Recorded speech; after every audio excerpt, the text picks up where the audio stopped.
Ghoulies, and we've got a great one tonight.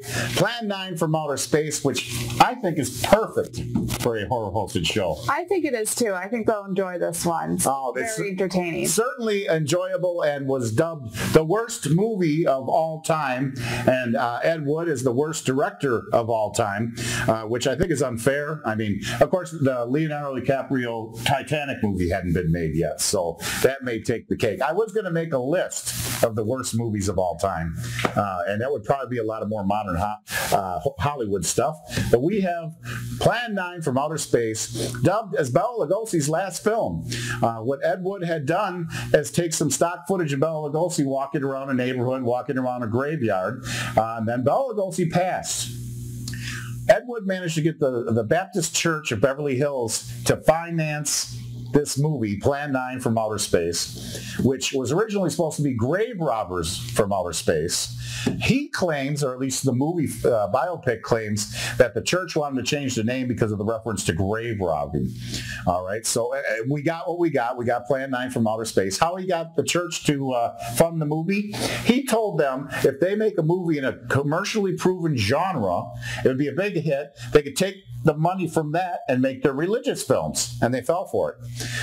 Nevertheless, one of the church members was later asked about them changing the name from Plan 9 to Grave Robbers from Outer Space, and he said, no, we had no hand in that whatsoever. We didn't even know what happened to the movie or Ed Wood. He disappeared. Everybody got a little money on the night of the premiere, and then they never heard of anything else. Well, the pastor, he said, someone came up to him and said, well, I just seen you in this movie called Plan 9 from Outer Space. He says, well, I'm in a movie called Grave Robbers from Outer Space. And then later found out that they changed the name. And, well, Ed Wood probably drank the profits by the time they found that out. Oh, boy. Yeah, he tried hard, but he had problems. And I think that if he would have been around now, he might have had a little more success. And if he would have lived to see him being nominated as the worst director of all time, he might have had a little bit of longevity. It's unfortunate he passed, probably due to his own excess. But he gave us some fun along the way, and Plan 9 from Outer Space is definitely that. Not only do we have Bela Lugosi, we have what is sometimes thought of as the original horror host of all time, Vampira. That makes this movie fantastic. But Vampira didn't want any speaking parts. She plays the part mute. Tor Johnson's also in the movie. Not the best speaker in the world, so he plays most of the movie mute too. And the other scenes he's in where he has dialogue, you kind of wish he wouldn't. So with that as an introduction, we'll get right into it now. Plan 9 from Outer Space on Dr. Destruction's Crimson Theater.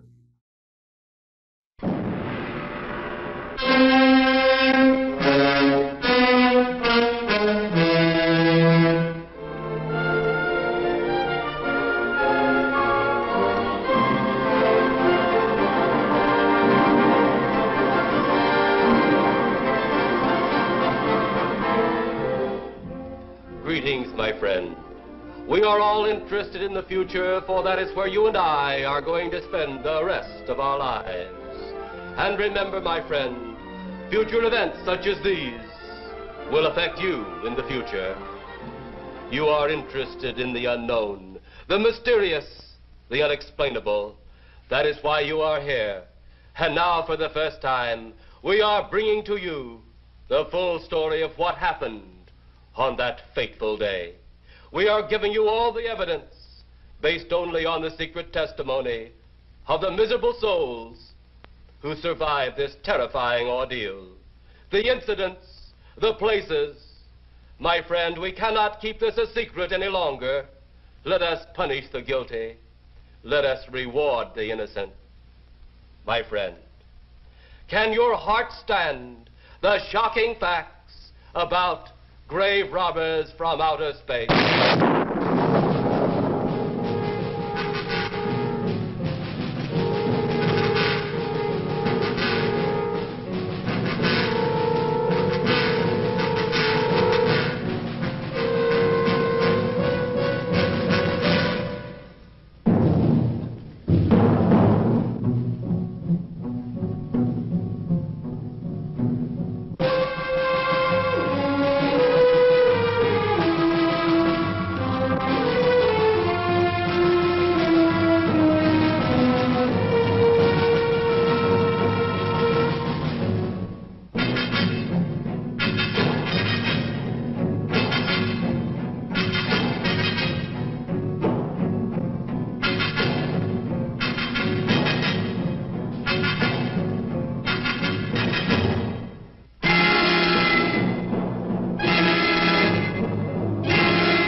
All of us on this earth know that there is a time to live and that there is a time to die.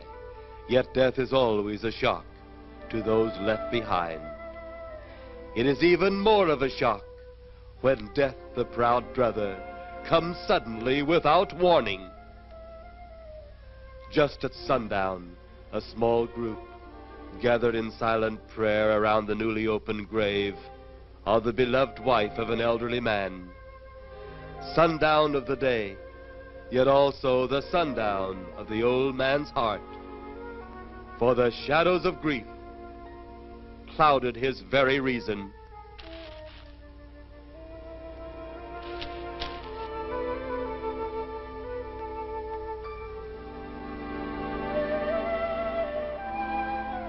The funeral over, the saddened group left the graveside.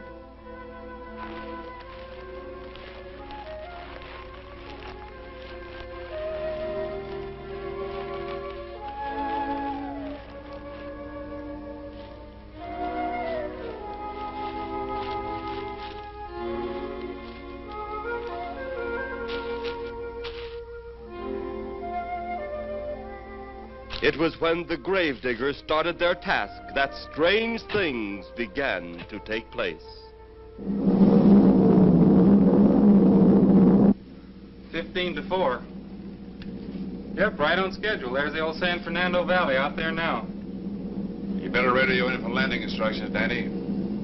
Right, Jeff. Burbank Tower, this is American Flight 812. Over. Wouldn't surprise me any if he's asleep this time of the morning. American Flight 812, this is Burbank Tower. If I were asleep, you'd never get on the ground. In your case, maybe I ought to leave you up there for good. Over. You got me that time, Mac. This is American Flight 812 requesting...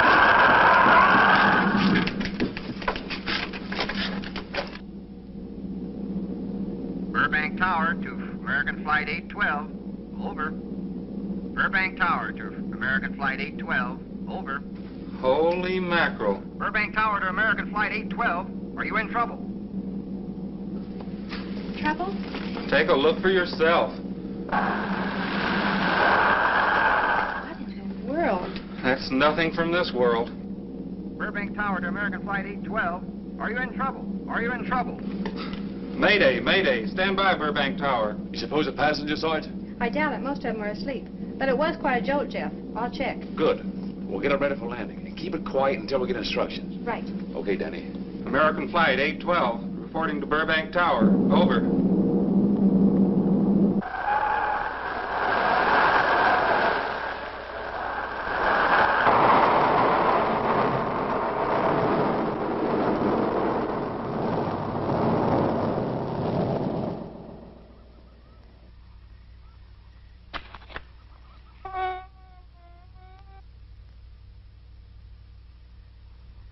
Did you hear anything? I thought it did. Don't like hearing noises, especially when there ain't supposed to be any. Yeah, sort of spooky-like. Maybe we're getting old. Whatever it is, it's gone now. That's the best thing for us, too. Gone. Yeah, let's go.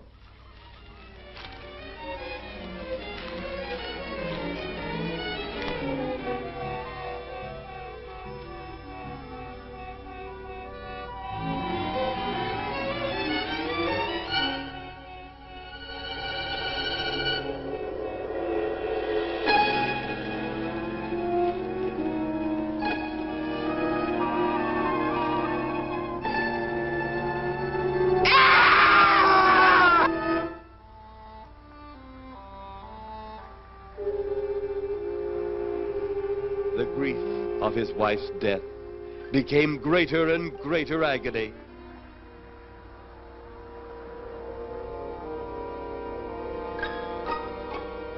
The home they had so long shared together became a tomb, a sweet memory of her joyous living. The sky to which she had once looked was now only a covering for her dead body.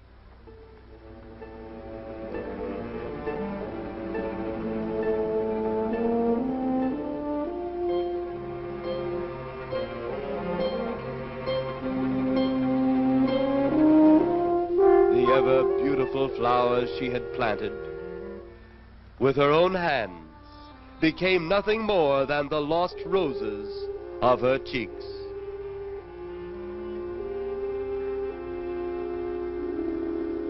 Confused by his great loss, the old man left that home, never to return again.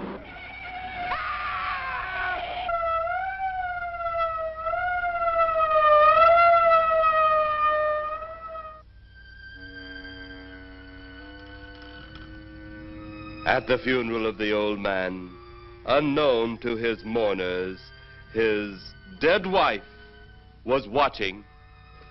First his wife, then he. Tragic.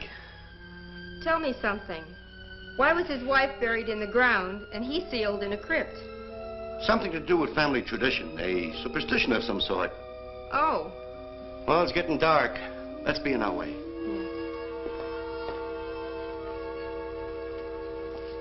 Then, as two of his mourners left his final resting place,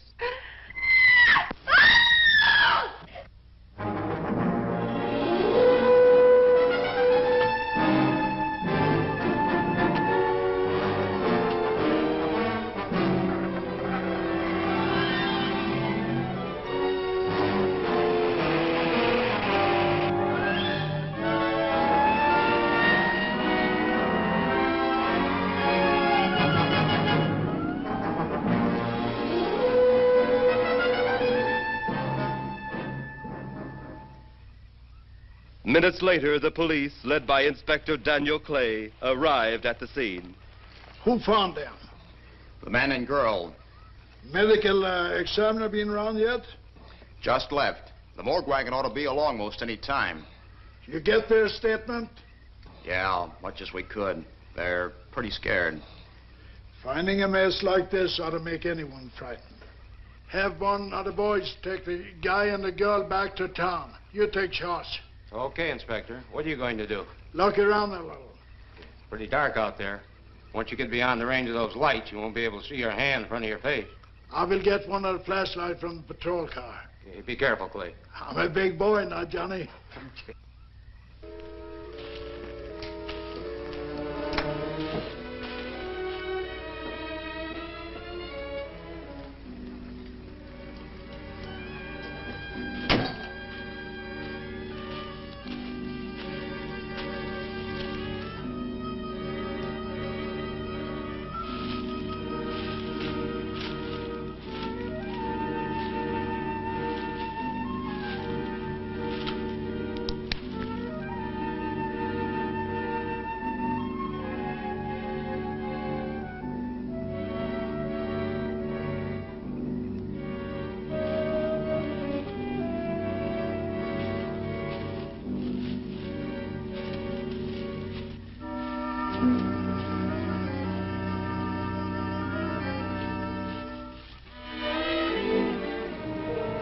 It looks like a bobcat tore into them.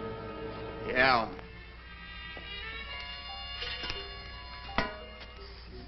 Say, Lieutenant, did you get that funny odor? How could I miss it? Oh, that'll be the morgue wagon now. That's the 5th siren in the last hour. Something's happened down at the cemetery. A lot of police cars and lights. I stopped, but I didn't see anything. Oh, well, whatever it is, the morning paper will carry the whole story.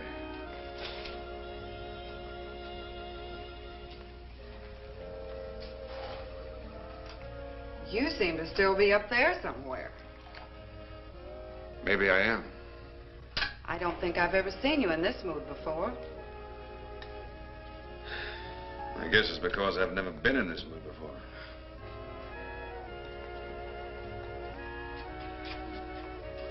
Something about your flight? Yeah.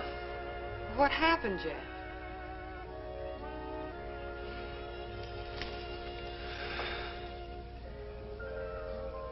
I saw a flying saucer. Saucer? You mean the kind from up there? Yeah, its counterpart. It was shaped like a huge cigar. Dan and Edith saw it, too.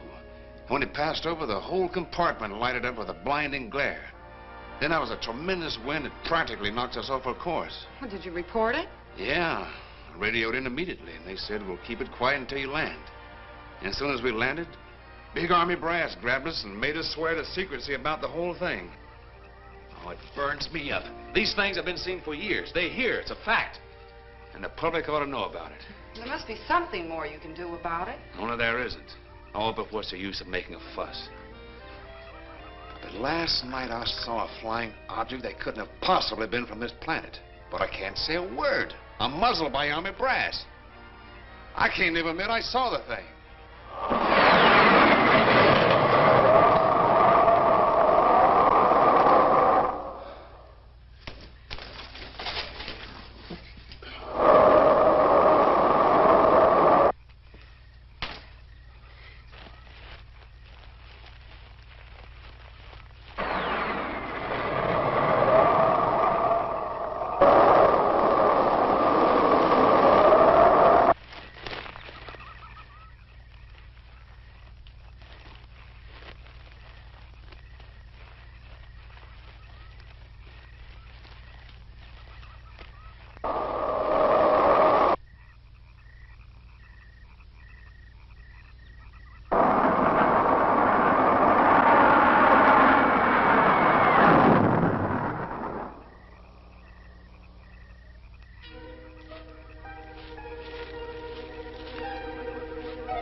Sounds like Kay's in trouble.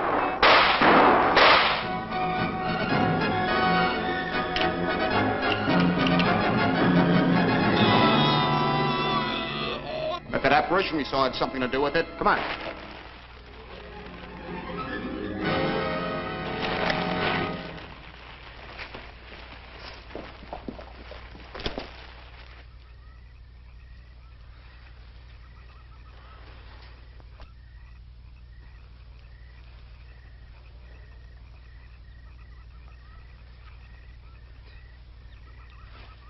Is he dead?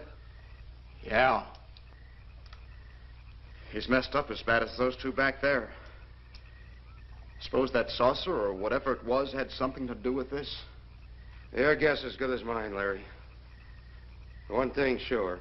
Inspector Clay's dead. Murdered. And somebody's responsible. You're in charge now, Lieutenant. Yeah, guess I am. Calvin? Yes, sir? Get back up the car and get on the radio. Tell the coroner he's got to make another trip out here. Well, how about the lab boys? Well, who do you think we left back up the car? Boy Scouts? Come on, Larry.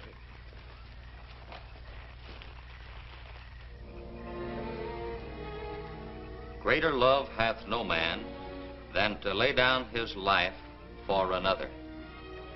It is always difficult to have last words over the grave of a friend. And Inspector Daniel Clay was a friend, a dear friend to me and to all of us. The bell has rung upon his great career. Now we lay him to rest. A rest well deserved, but so premature.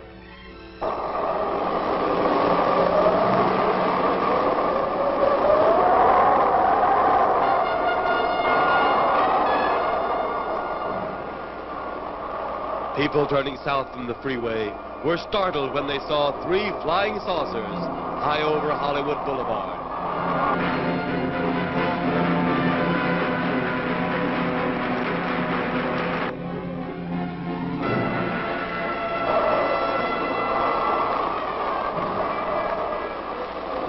A woman, startled by the sight in the sky, telephones the police.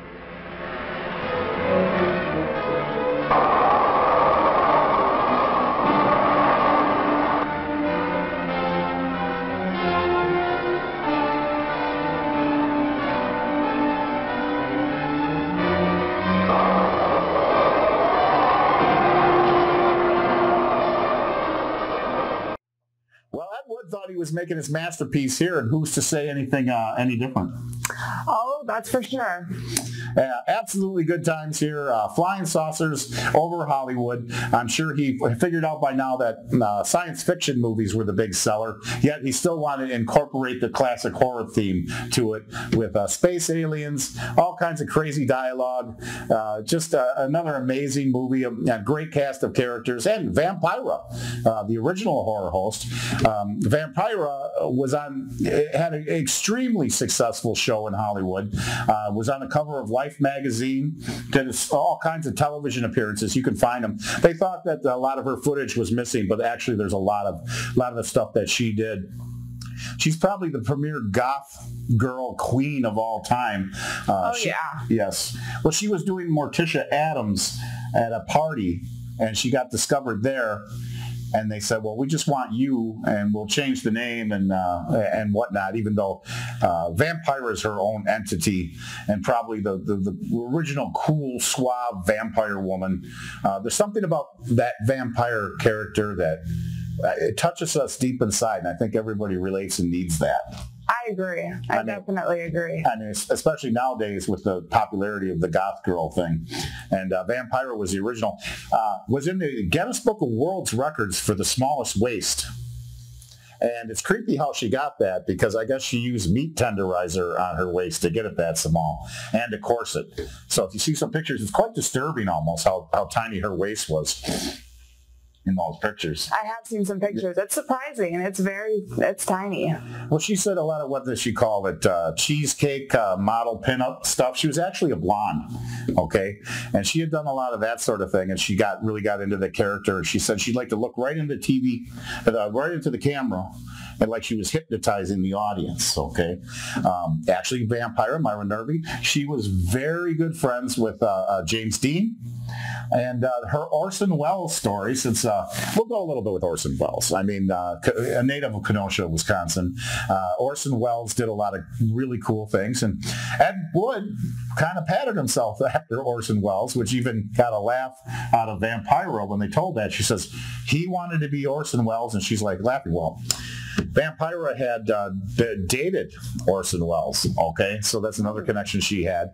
And let's see if I can remember how she put it. She said, the first time Orson Welles saw me scantily clad on the boudoir, he said, nice carcass. That sounds like something he would do. Yeah, definitely. But you know, this Orson Welles had to be the big Orson Welles, like in his later days, I'm thinking.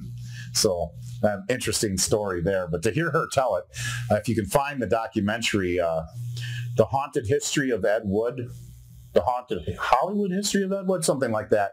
And it has all his cast players. Dolores Fuller, she's given her story on how she tried to keep him sober and everything, and she couldn't do it. But it's a good flick to see. And another guy was amazing. He kept talking about Tor Johnson. They went over to eat at Tor Johnson's house, and the guy was a little guy. And Tor Johnson said, more food, more food. And he said, this family, the whole thing was about food. There was just chickens and plates and bowls full of stuff, you know. He said he had to give the food to the dog to make it look like his plate was going. He's feeding the dog under the table. Oh, boy. Yeah, Swedish wrestler Tor Johnson. He looks great in the movie as well. Just a quirky thing, but definitely entertaining, classic, and really a treasure for so many reasons. These films are. Sometimes they get demoted. I mean, have you ever seen Lost Continent with Cesar Romero? No, I haven't. It's like 90 minutes of rock climbing and no dinosaurs. No. Terrible. Anyway, get right back into it. Plan 9 from Outer Space on Dr. Destruction's Crimson Theater. There comes a time in each man's life when he can't even believe his own eyes. Saucers seen over Hollywood. Flying saucers seen over Washington, D.C.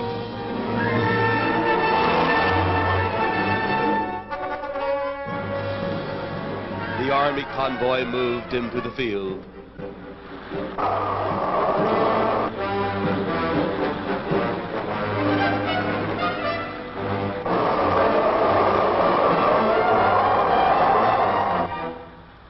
Rockets were quickly set up.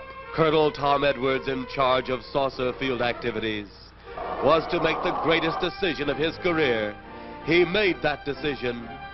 Colonel Edwards gave the signal to fire.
Swiftly as they had come, they were gone, even to the piercing eye of radar and the speeding jet fighters.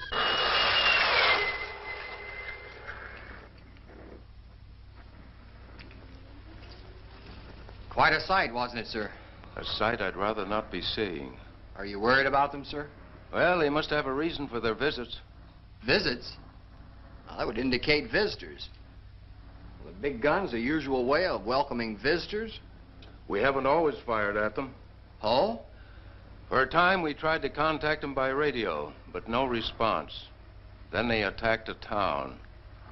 A small town, I'll admit, but nevertheless a town of people. People who died. I never heard about that, sir. Well, it was covered up by the higher echelon. Take any fire, any earthquake, any major disaster. Then wonder. Flying saucers, Captain, are still a rumor. Officially. Looks like we beat them off again, sir. What do they want? Where are they from? Where are they going? They, sir? Who? Well, this is a training maneuver, sir. We only did a little practice firing at the clouds. Yeah. I wonder what their next move will be.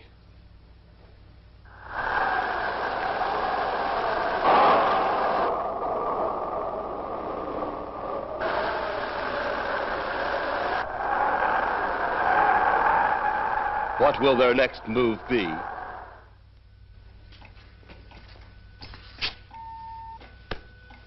Your space commander has returned from Earth. Send him in.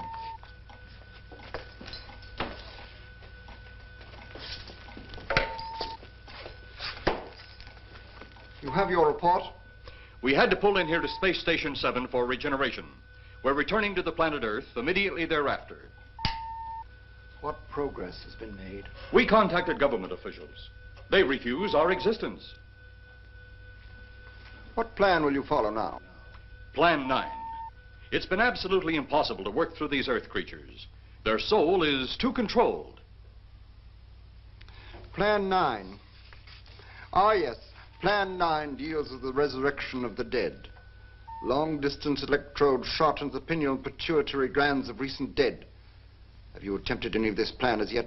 Yes, Excellency. How successful has it been? We have risen 2 so far. We shall be just as successful on more. The living, they have no suspicion of your movements? We had to dispose of 1 policeman. However, none of those risen have been seen. At least not by anyone who still remains alive. It's too bad it must be handled this way. But it must. Those who we take from the grave will lead the way for our other operations. Yes, Excellency. Continue on. Report to me in 2 Earth days.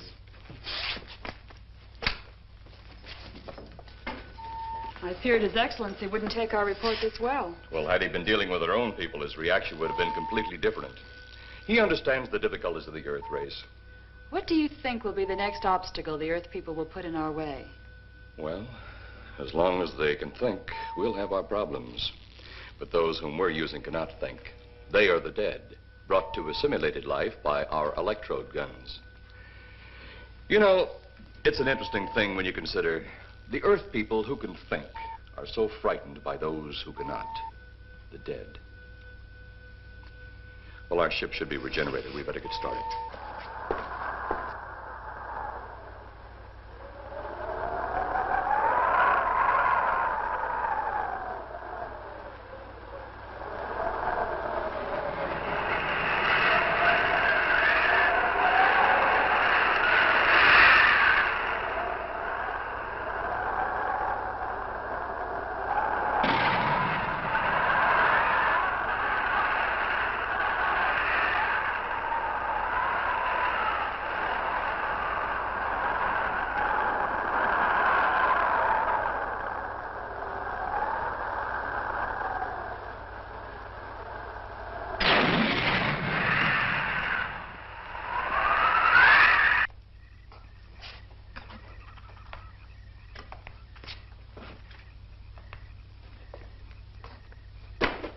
I still think you ought to go in town and stay with your mother until I get back. This is our home, and nothing's going to take me from it. Besides, most men try and keep their wives from going home to Mama. That's not the point. That's all the point there's going to be. Now toddle off and fly your flying machine, darling. But if you see any more flying saucers, will you tell them to pick another house to buzz? Be careful. Don't worry about me. Oh, you're the only thing I do worry about. Oh, forget about the flying saucers. They're up there. But there's something in that cemetery. And that's too close for comfort. The saucers are up there. And the cemetery's out there. But I'll be locked up in there. Now, off to your wild blue yonders. You promise you'll lock your doors immediately? I promise. Besides, I'll be in bed before half an hour is gone, with your pillow beside me. My pillow? Well, I have to have something to keep me company while you're away. Sometimes in the night when it does get a little lonely, I reach over and touch it. Then it doesn't seem so lonely anymore. A crazy kid.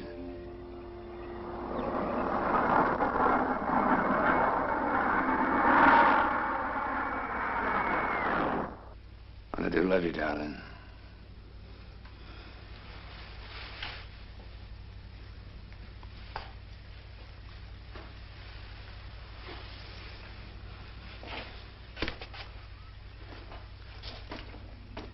See you Thursday. Goodbye, honey.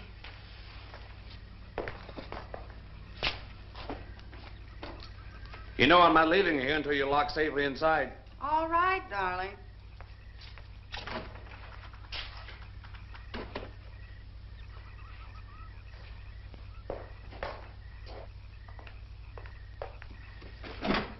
If you're especially nice, I may even lock the side door. And be sure you keep the yard lights on.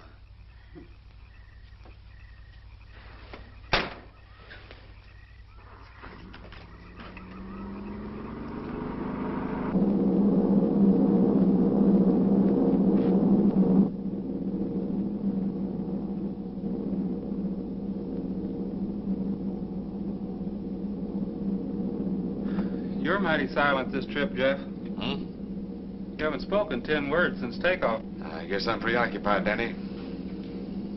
We've got 33 passengers back there that have time to be preoccupied. Flying this flybird doesn't give you that opportunity. I guess you're right, Danny. Paula? Yeah. There's nothing wrong between you two. Oh, no, nothing like that. Just that I'm worried, she being there alone and those strange things flying over the house and those incidents in the graveyard these past few days. It's just got me worried. Well, maybe they haven't figured out those crazy skybirds yet, but I give you 50 to 1 odds the police have cleared up that cemetery thing by now. I hope so. If you're really that worried, Jeff, why don't you radio in and find out? Mac should be on duty at the field by now. He could call Paul and relay the message to you. Hi, Edie. Hi, Silence. I haven't heard a word from this end of the plane since we left the field. I've just been giving himself and me a study in silence. You boys aren't feuding. No, Edie, nothing like that. Hey, Edie, how about you and me balling it up in Albuquerque? Albuquerque? Have you read that flight schedule, boy? What about it? We land in Albuquerque at 4 a.m. That's strictly a 9 o'clock town. Well, I know a friend that'll help us. Let's have the problem first. Huh, Danny? Oh, he's worried about Paula. I read about that cemetery business. I tried to get you kids not to buy too near one of those things. We get there soon enough as it is. He thought it'd be quiet and peaceful there. No doubt about that. It's quite all right, like a tomb. I'm sorry, Jeff. That was a bad joke. Say, I almost forgot what I came in here for. How's the coffee situation? That's for me. It sure wouldn't hurt a thing, Edie. Okay, be right back. And say, Jeff, make that call to Mac. Nah, not only she throw cold water on my Albuquerque plan, but now she's repeating herself. How about that Albuquerque ball? I can't resist your charm, Danny boy.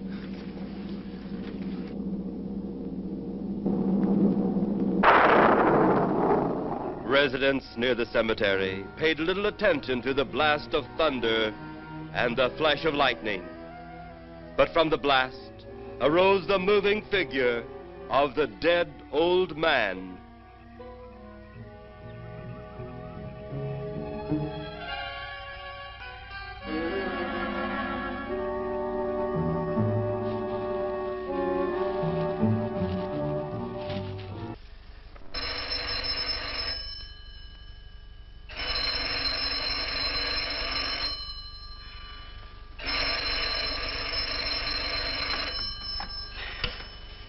Hello? Who? Mac?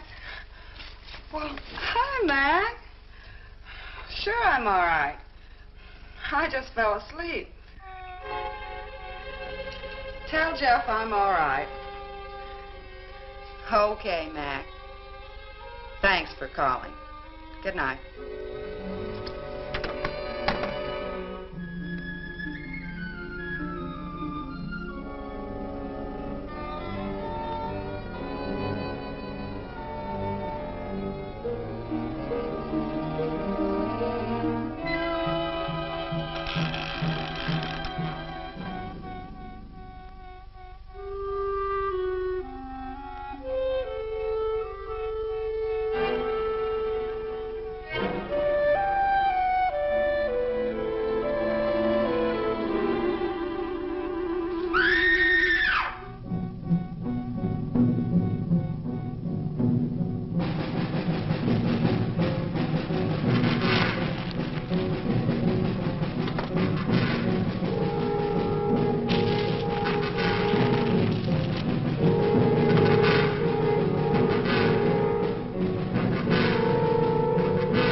What's wrong?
They'll be at the hatch in a moment.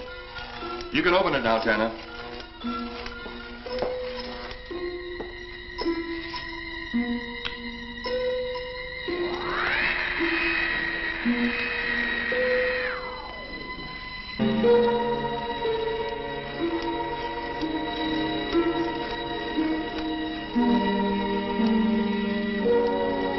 Turn off the electrodes quickly. They can't tell us from anyone else.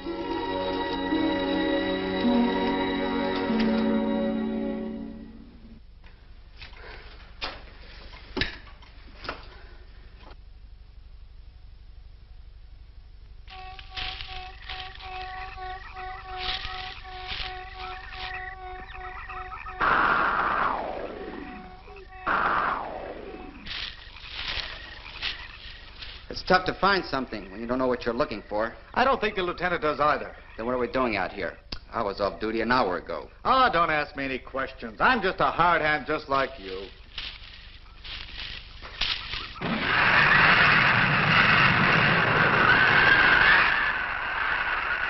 What do you suppose that noise was? Whatever it was, it's no more strange than the other things happening around this cemetery. Spirits like old Farmer Calder talked about. Well, maybe. The only spirits he saw tonight were those I smelled on his breath. Well, don't forget, Miss Trent claims to have seen them, too. She didn't have anything on her breath. She was hysterical. Well, true, she was frightened and in a state of shock.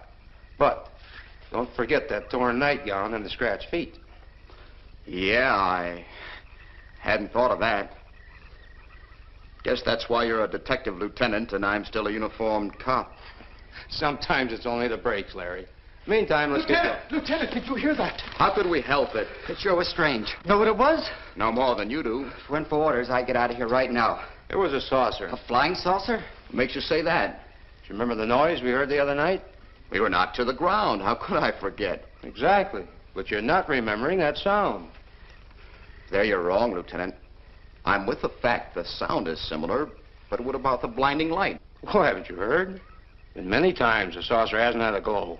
Or a light of any kind, for that matter. That proves it. What next, Lieutenant? Oh, Lieutenant, maybe this doesn't mean much, but Jamie Meade found a grave that looks like it's been busted into. What? Where? Why, what? Come on, man, out with it. We haven't got all day to waste. Oh, just over there beyond the crib. All right, show us the way. Look, Here it is, Lieutenant.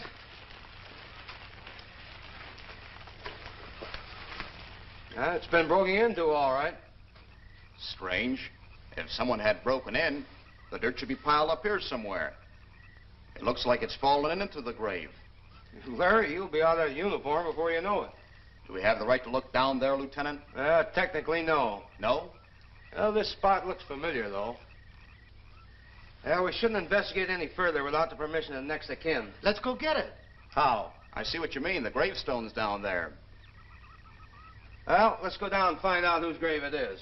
How? By going down and finding out. Are you sure you mean that, Lieutenant? If I didn't mean it, I wouldn't have said it. Scared?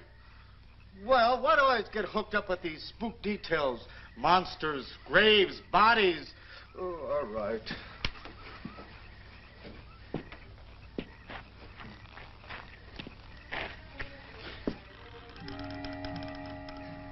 Casket's here, but nobody's in it. Can you read the name on the casket? It's too dark. Give me a flashlight. How about a match? We sure could try it. Let me have them. Okay.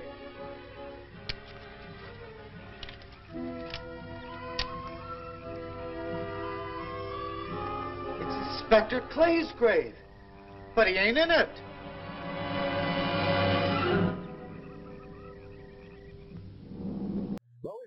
Going on tonight, don't we, kiddos? Flying Saucers, Vampira, Tor Johnson, Bela Lugosi, just an amazing film.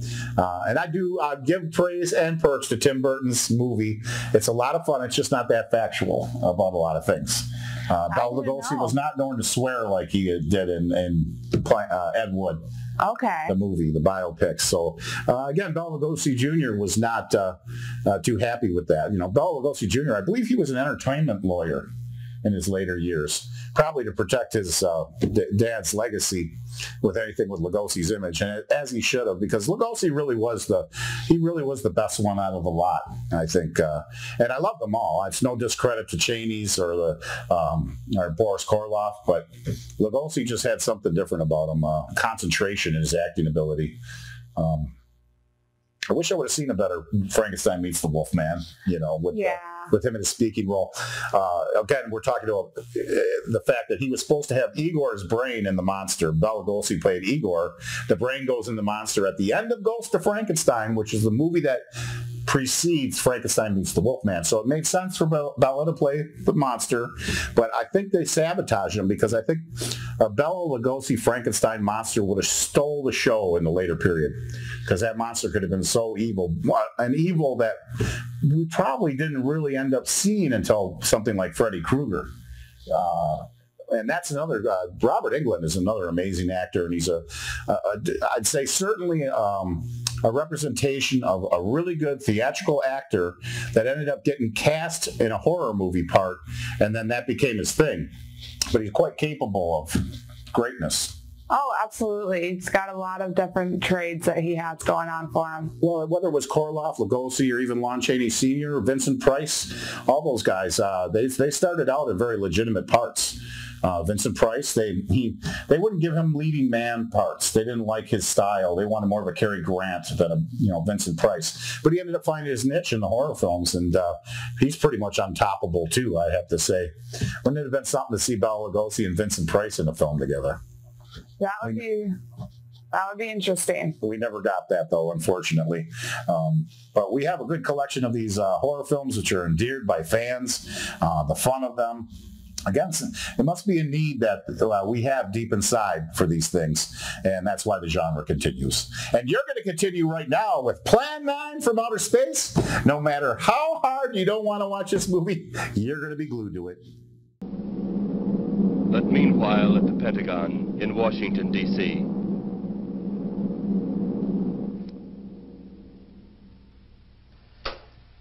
Right, G2. Come in. Yes, of course. I'll keep in touch. Come in, Colonel Edwards. Close the door. At ease, Colonel. Thank you, sir. Sit down.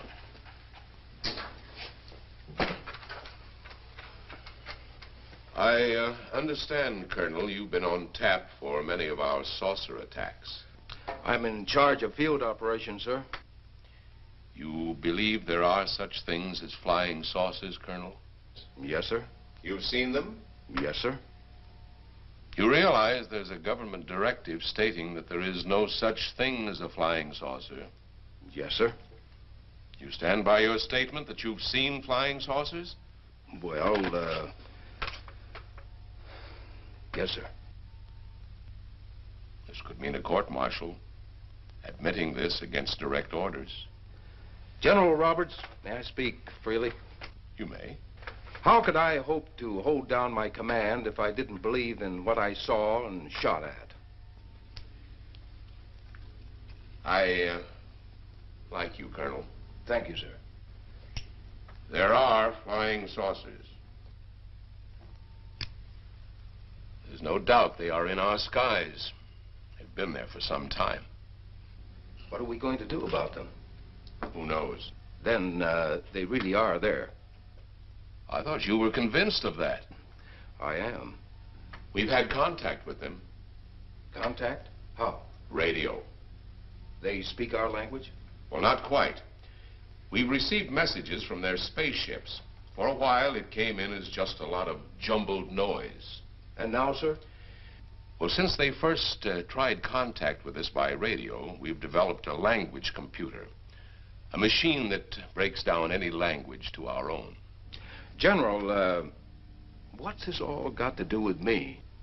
Well, you've been in charge of saucer field activity for a long while. I think it's about time you heard these recordings. Do you mind? Mind? Huh, I'm anxious.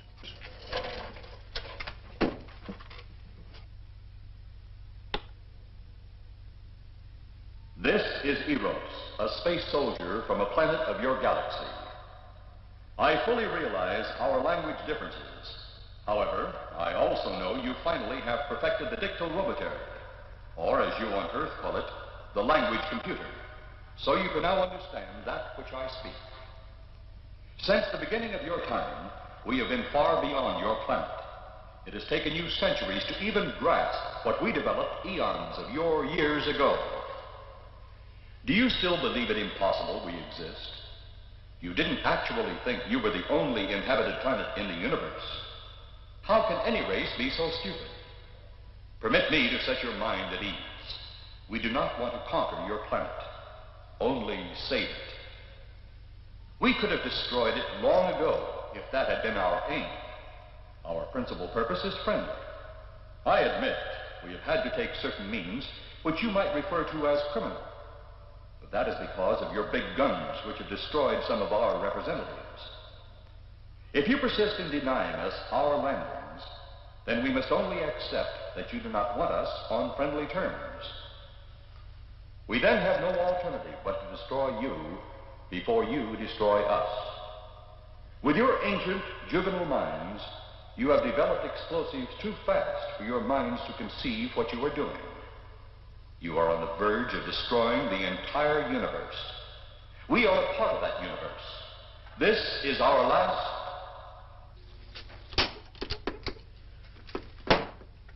That's the end of that one. Atmospheric conditions in outer space often interfere with transmitting. How many of these recordings do you have, General? An even dozen up to now. This was the last one. We received it over a month ago. You think they mean business? We can't afford to take any chances. Come over here. You ever been to Hollywood? Oh, a couple of times, a few years ago. You're going to be there in the morning. Just a few minutes from Hollywood, in the town of San Fernando, reports have come in of saucers flying so low the exhaust knocked people to the ground. There have even been stated claims of saucer landings. Major Carlson will replace you while you're out there. You're the best man for the job of attempting to contact them. Find them, Colonel. See what in hell it is they want. All right, sir.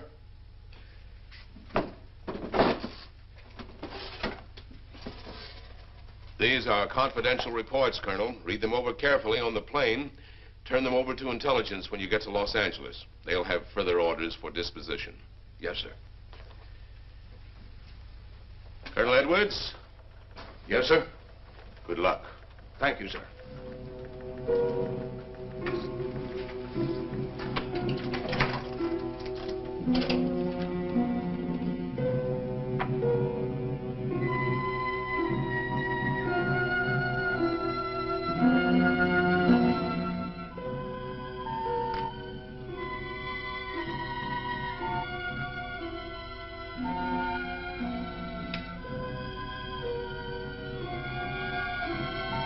We are ready to report, Excellency. You are many days late. It was unavoidable. We tried to transmit via televisor, but atmospheric conditions made transmission impossible. You should have transmitted as soon as conditions permitted. I thought time was of the essence. Suspicion has fallen upon our movements. Our ships have been viewed near the point of operations. And what has this added time gained, Eros? We have successfully risen 3 of the dead ones. Permit me to see one. Bring in the big one. Use your small electrode gun.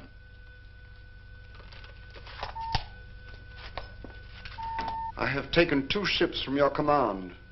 But that will leave only my ship. It is necessary that you continue your mission alone. I have need of your other ships elsewhere. Even though you have risen 3 of the Earth's dead, the plan is far from successful. And you, Eros, must prove it an operational success before more time, energy, ships, and your countrymen may be spent on it. We will not fail. Everything is on our side. Not everything. You do not have the live Earth people. You reported that your ship was viewed at the scene of your present operations. That is correct. They have been viewed many times, but not at the scene of operations. Something must be done about that.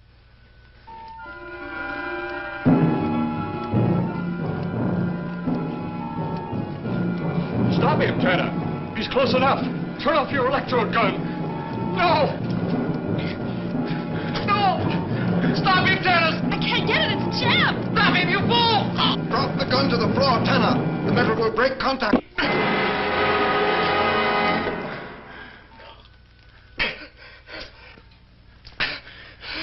That was too close. Yes.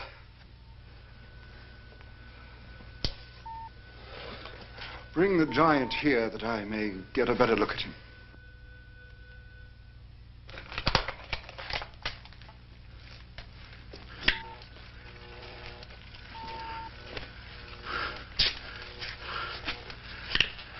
Yes, he's a fine specimen. Are they all this powerful on planet Earth? This one is an exception, Excellency. What are the other 2 like? One is a woman, the other an old man.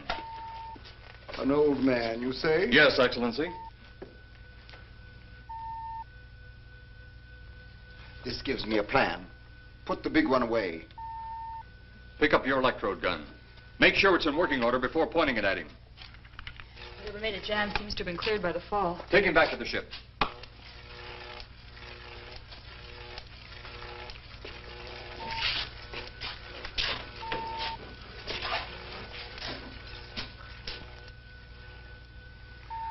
The old one must be sacrificed. Re-land on Earth. Send the old one to enter a dwelling. Then cut the electrokinetic and turn on your ship's decomposure ray. The result will astound those watching.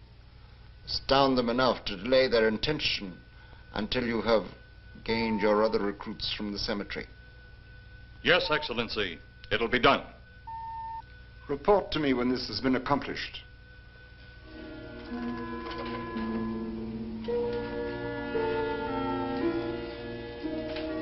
Eros, the Earth people are getting closer to that which we fear.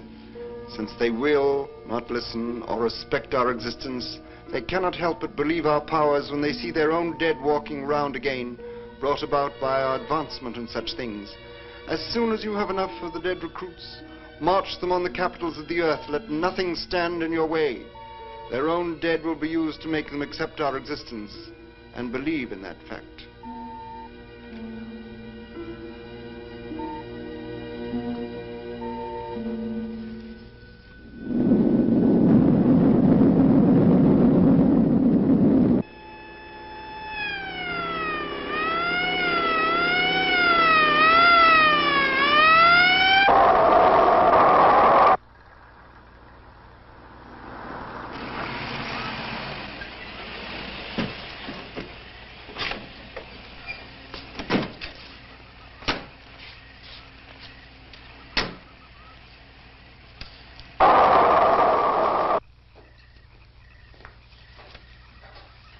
Mr. Miss Trent. This is Colonel Edwards from Washington, D.C. Good evening, Colonel. Hello, Colonel. Colonel would like to ask you a few questions. Questions? What about, Colonel? May I sit down? Oh, I'm sorry. Please do. I want to ask you about your strange experience the other night when you saw the flying saucer. After that, the police brought me home. I hope I never see such a sight again. Well, after your description, I don't think I'd want to see it either. One thing more. After you were forced to the ground by that blast of wind, was it a hot or cold blast? It's kind of hard to explain. It wasn't hot, wasn't cold. It was just a terrific force. We couldn't get off the ground. The light blinded me so badly, I couldn't see a thing. We could only feel the pressure of the wind until it was gone. When the glare left us, we could see a glowing ball disappearing off in the distance. Which way? Toward the cemetery.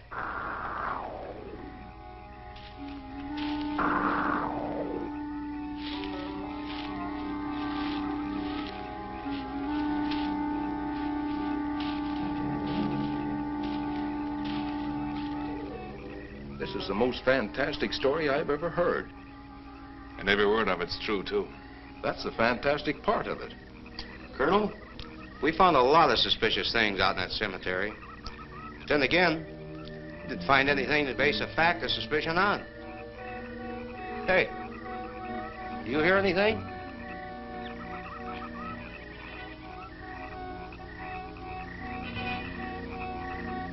You see anything out there, Kelton? Too dark, Lieutenant. But something started stinking awful bad.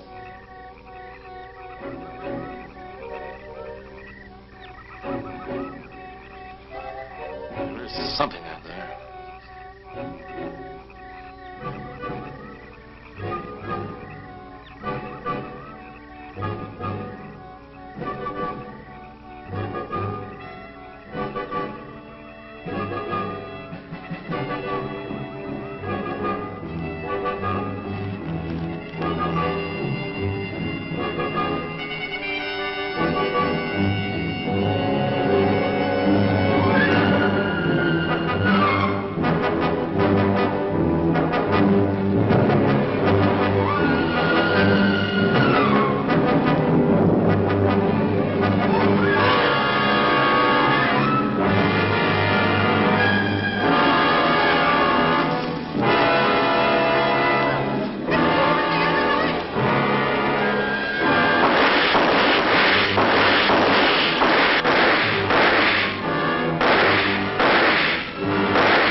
What do you make of that? You got me. Didn't look that way a minute ago. What about your man? Oh, the excitement, I forgot all about Kelton.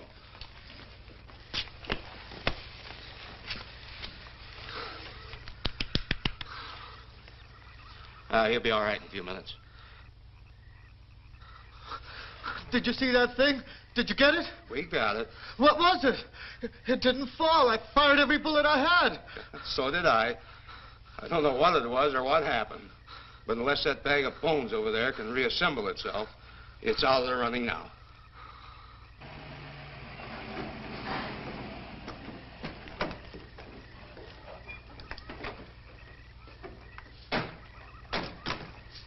Colonel, I've been out here so often you think I've taken a lease on this place. Not a long lease, I hope. I see what you mean. But you know, I can't help but feel the answer's out here somewhere. Is the girl safe? Mrs. Trent, you better stay with the car. Stay here alone? Not on your life.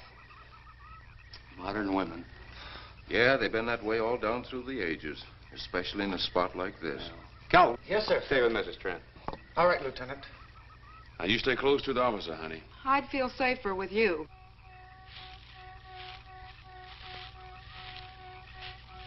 lieutenant knows best. Well, I don't like it, but I guess there isn't much I can do about it.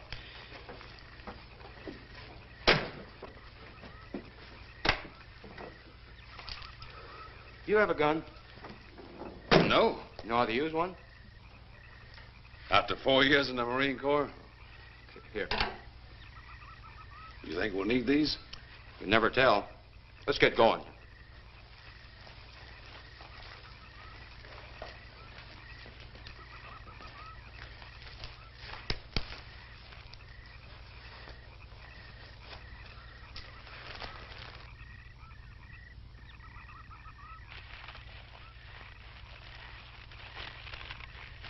Would expect to find out here. Well, there's only one answer to that, Mr. Trent. We'll know when we find it. Inspector Clay's grave's right over here. Is that the one you told me was broken into? Yes.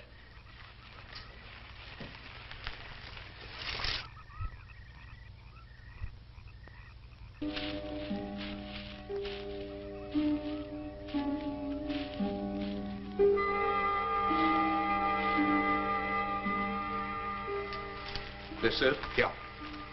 Looks to me like someone had broken out instead of in. I figured that, but that's impossible. I wonder. Look, Colonel, some things just can't happen. Yeah, well, after that apparition that was draped across Mr. Trent's patio, I would say we should keep our minds open to anything. Look, Colonel, I'm a policeman. I've got to deal in facts. But I guess I'll have to go along with you. You know, I'll bet my badge right now we haven't seen the last of those weirdies.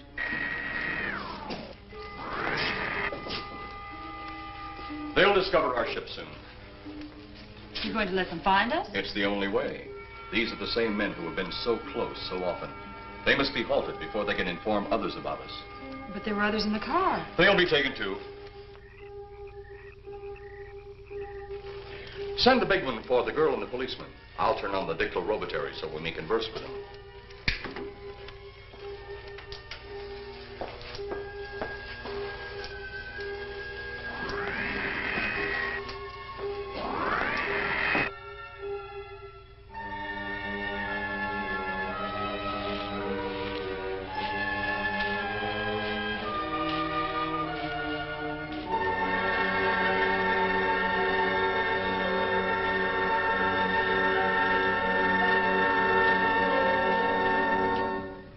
Maybe we're barking up the wrong tree. One thing a policeman learns, Mr. Trent, is patience. Where's that burn spot you mentioned? Right over there. Look.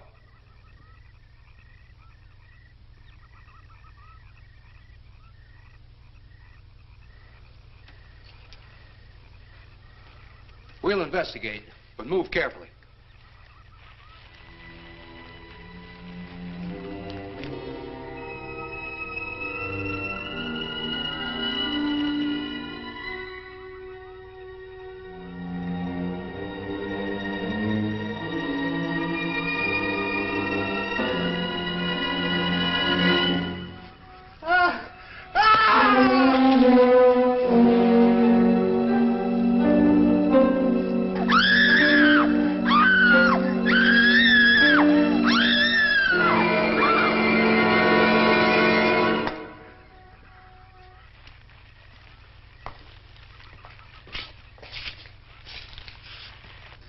A moment or two more, and you will be the first live Earth people ever to enter a celestial ship. Wow. Boy, how can anything that big hide for so long a time? Never heard metal sound like that before. What do you see? Only my reflection. Must be some kind of one-way glass. I wonder how you get into this thing. I'm not sure I want to find out.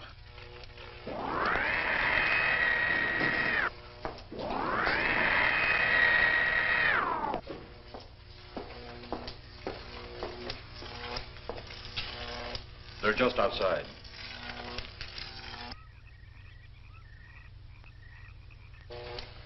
You can open the outer hatch now.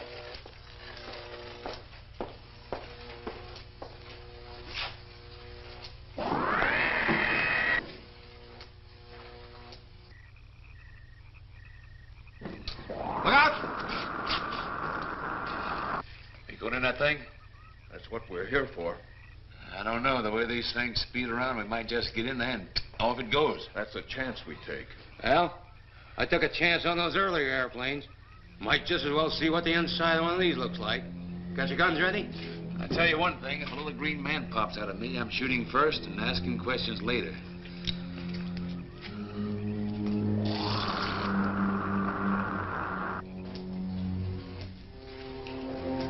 They're in the outer chamber now. Eros, do we have to kill them? Yes. Seems such a waste. Well, wouldn't it be better to kill a few now than, with their meddling, permit them to destroy the entire universe? You're always right, Eros. Of course. But those are not my words. Those are the words of the ruler.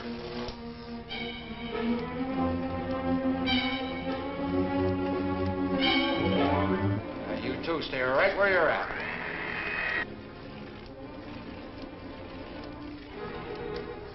We will do as you command. For the moment. No for the moment about it. You just do as I tell you.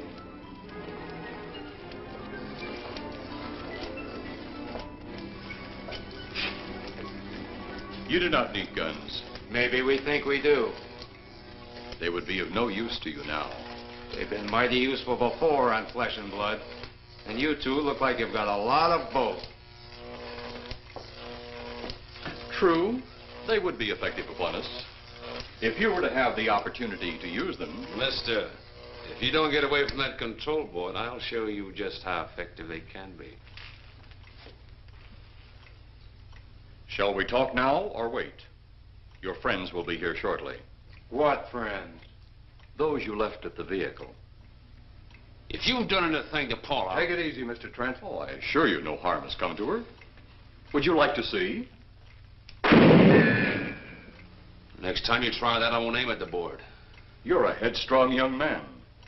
I was only going to turn on the televisor so you could see her movements. Go ahead, my friend, but move very carefully.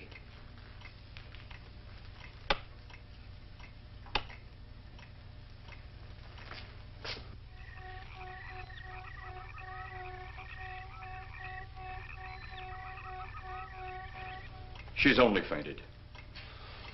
You fiend. I? A fiend? I am a soldier of our planet. I? A fiend? We did not come here as enemies. We came only with friendly intentions, to talk, to ask your aid. Our aid? Yes, your aid for the whole universe. But your governments of Earth refused even to accept our existence. Even though you've seen us, heard our messages, you still refuse to accept us. Why is it so important that you want to contact the governments of our Earth? Because of death. Because all you of Earth are idiots. Now, you just hold on, Buster. No, you hold on. First was your firecracker, a harmless explosive. Then your hand grenade. They began to kill your own people a few at a time. Then the bomb. Then a larger bomb. Many people are killed at one time. Then your scientists stumbled upon the atom bomb. Split the atom. Then the hydrogen bomb, where you actually explode the air itself. Now you can brings the total destruction of the entire universe served by our sun. The only explosion left is the solar night. Why, there's no such thing. Perhaps to you, but we've known it for centuries. Your scientists will stumble upon it as they have all the others. But the juvenile minds which you possess will not comprehend its strength until it's too late. You're way above our heads. The solar night is a way to explode the actual particles of sunlight. Why, that's impossible. Even now, your scientists are working on a way to harness the sun's rays. The rays of sunlight are minute particles. Is it so far from your imagination they cannot do as I have suggested? Why, a particle of sunlight can't even be seen or measured. Can you see or measure an atom? Yet you can explode one. A ray of sunlight is made up of many atoms.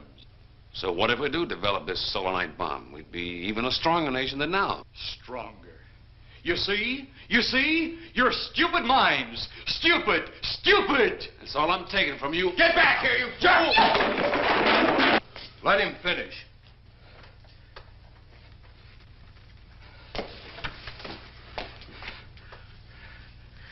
It's because of men like you that all must be destroyed. Headstrong, violent, no use of the mind God gave you. You talk of God? You also think it impossible that we too might think of God? You, who wear the uniform of your country. You see, I wear the uniform of my country. Yes, we've had to use drastic means to get to you, but you left us no alternative. When you have the soul of a night, you have nothing. Nor does the universe. You speak of solar night, but just what is it? Take a can of your gasoline. Say, this can of gasoline is the sun. Now, you spread a thin line of it to a ball, representing the earth. Now, the gasoline represents the sunlight, the sun particles. Here we saturate the ball with the gasoline, the sunlight. Then we put a flame to the ball. The flame will speedily travel around the earth, back along the line of gasoline to the can, or the sun itself. It will explode this source and spread to every place that gasoline, our sunlight, touches. Explode the sunlight here, gentlemen. You explode the universe. Explode the sunlight here, and a chain reaction will occur direct to the sun itself and to all the planets that sunlight touches, to every planet in the universe. This is why you must be stopped. This is why any means must be used to stop you. In a friendly manner, or as it seems, you want it. He's mad. Mad? Is it mad that you destroy other people to save yourselves? You have done this. Is it mad that one country must destroy another to save themselves? You have also done this. How then is it mad that one planet must destroy another who threatens the very existence? That's enough! In my land, women are for advancing the race, not for fighting man's battle. Life is not so expansive on my planet. We don't cling to it like you do. Our entire aim is for the development of our planet.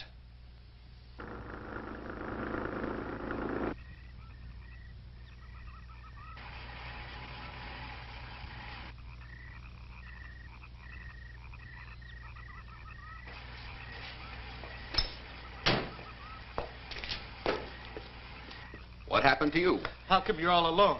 I asked for lots of help. You sounded drunk or something on the radio. If I didn't see it with my own eyes, I'd never believe it. Believe what? It was horrible. And he almost broke my shoulder. Look, what are you trying to say? If you don't make sense, we'll never get to the bottom of this. Now, who slugged you? Inspector Clay. What? It was Clay, all right. Only not like we remembered him. Well, his leg was busted into, wasn't it? Next, you'll tell me you saw skeletons. We did, earlier. Now I know you're off your rocker. All of us saw it. The lieutenant, the colonel, everybody. Where's the lieutenant now? We've got to find him. Mrs. Trenner's gone. I was left here to guard her. But Clay showed up and put me out of the running.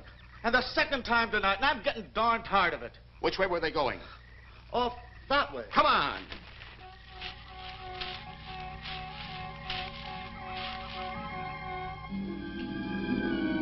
Then one day it could all be gone. One big puff of smoke and ball of fire. All that out there. The stars, the planets, all just an empty void. You two had better come along with us. Come with you? Where? The police station. So it seems you think you have the upper hand. Look out that window.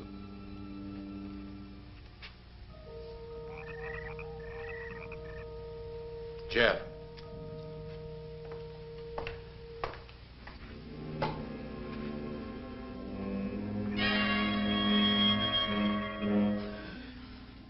She is unarmed.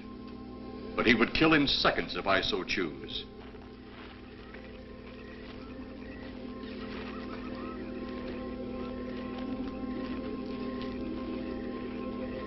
Holy cow!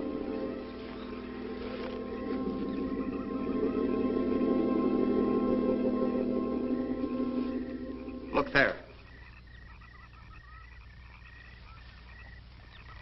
It's Clay, all right. There's no mistaking that. And he's got Mrs. Trent. Get your gun ready.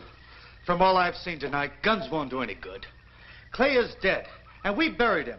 How are we going to kill somebody that's already dead? Dead! And yet there he stands. That other one earlier, I emptied a full clip into. I'm seeing it. That's the only reason I'm listening to you. Look, I've got an idea. Hurt him or not, we've got to try something. I'm going to sneak up behind him and whop him over the head. That ought to make a move. Follow me. Even when Clay was alive, he couldn't run fast enough to catch me. So when he does, you grab Mrs. Trent and run like lightning in the opposite direction. Oh, you think it'll work? Know of anything else to try?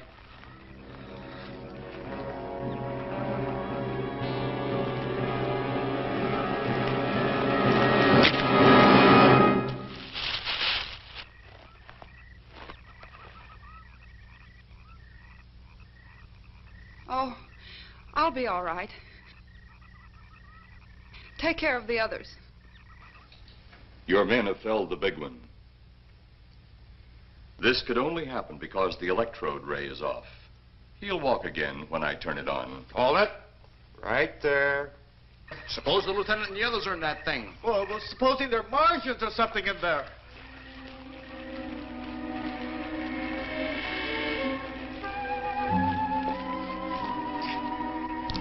Come on, let's go.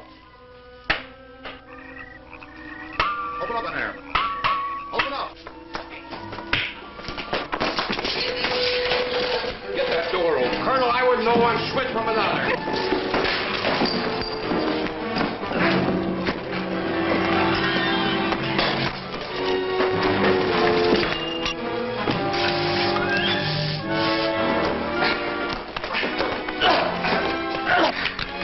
Hold on to him, Eros. I'll have the ship in the air in a minute.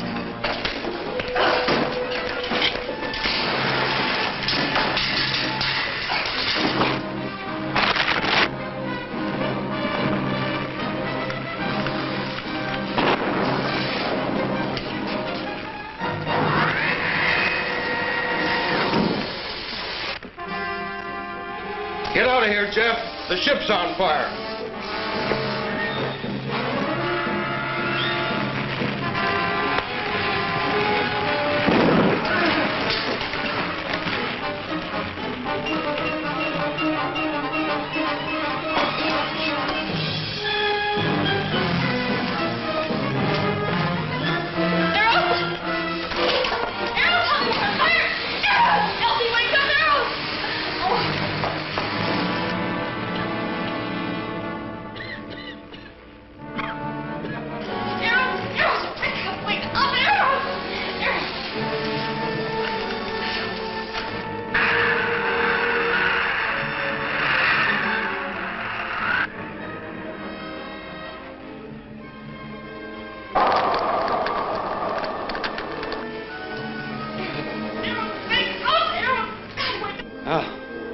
I wonder if that's the last we'll see of them.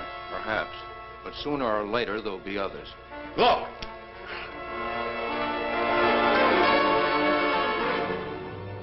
Have they caught that woman? That thing yet? Hey, that's right. There's another ghoul running loose. And it's my guess that she'll look like him. With the ship and the ray gun gone, they have no control. We gotta hand it to them, though. They're far ahead of us.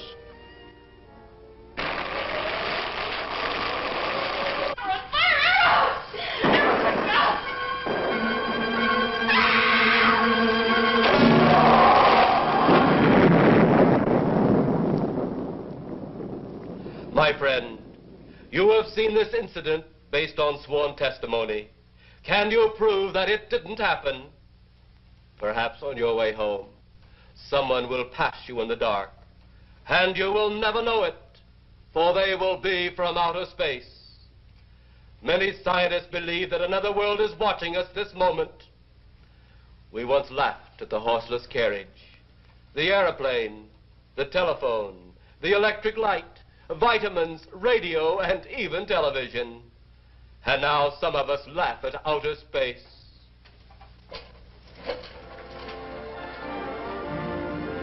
God help us in the future.